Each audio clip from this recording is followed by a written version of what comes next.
hard. Coming prepared every day, just kind of building off the things that they did during the spring. So it's been encouraging so far. We still have a long ways to go. But overall, it's a good attitude, and the guys are working hard. It's clear that one thing that you've been working on them with is ball security. Whether you're in the drill or that the band, how important is that, and how much are you trying to drill it in their head, hold on to the ball? It's very important. As a running back, the two most important things that we do is protect the football and protect the quarterback. So they have to understand the importance of both of those things, and we don't miss a day without doing an aspect of ball security and also pass protection. So once they understand that, it's going to make them be better football players. I know you got guys who are fullbacks, their job is to block, but how are the running backs coming along in terms of those blocking drills and protecting the passer? They're coming along well. We can never do enough of that kind of stuff. Anytime we get a chance to go with Coach Castile and his linebackers, definitely helps us. The encouraging thing is that those guys are willing blockers. They're not afraid to get in there and get dirty. It doesn't matter the size. It's just a fight that you have in you. So all of those guys are willing blockers, and they're working hard every day at it. Is it hard for you to evaluate when you've got so many guys in the backfield and they're getting so few reps? Is it hard for you to evaluate who's doing what and who's doing what better? No, you know what? I strategically try to structure practice to get certain guys to get certain looks, and so I think we do a pretty good job at that. But the most important thing is that they're getting mental reps. The guys that aren't in have to be paying attention, to make sure that when something happens or somebody else makes a mistake, that they don't come behind them and make that mistake. So I think the amount of reps they get, I tell the guys all the time, don't count your reps, make your reps count. So we try to do a pretty good job of making sure that certain guys get certain reps, and hopefully they're paying attention when they're not in. How can you, qualify mental reps? Are you harder on guys who are repeating mistakes than guys who are making them for the first time? Well, like I said, I'm tough on all guys. Once a mistake is made by one, it shouldn't be made by the next. So the fact that you weren't in to make that mistake is not an excuse. You have to make sure you pay attention, because we only have so many reps during practice. And it's my job to, map out who needs to get certain plays.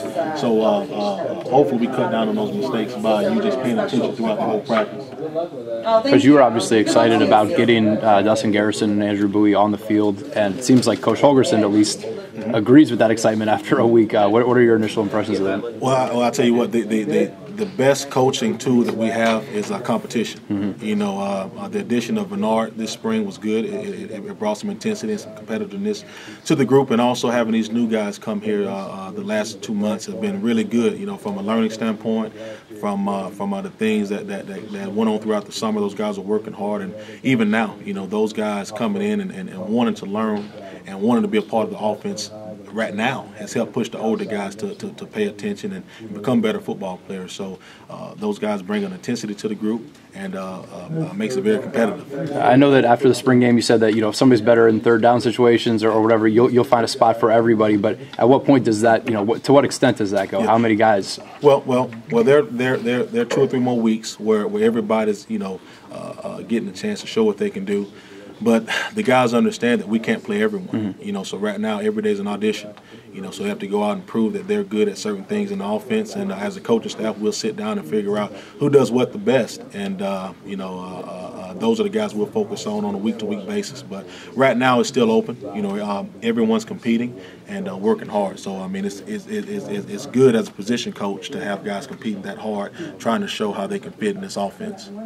Can you talk about who's doing what well right now? Who's the best at making people miss? Who's got the best hands out of the backfield from your first impressions? Well, you know what? All of those guys do something different. Size-wise, they're about the same, but Bernard has worked really hard to change his body during the offseason.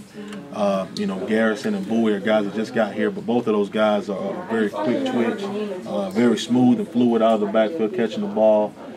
Trey Johnson is a guy that has some toughness to him. So all of those new guys, even though their bodies are the same, they're different in a lot of ways. Very smart kids, all of them. I can't pinpoint one thing that each one of them does, but each one of them do bring something. They bring something different to the table, which is good to have in the backfield. Can it be to the point where different packages, different things, you're subbing guys in and out to suit what you need out of them? No question.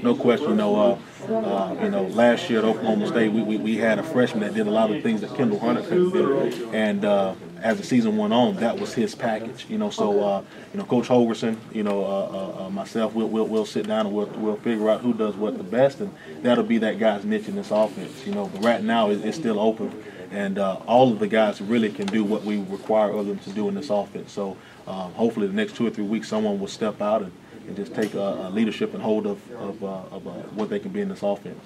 Do you see there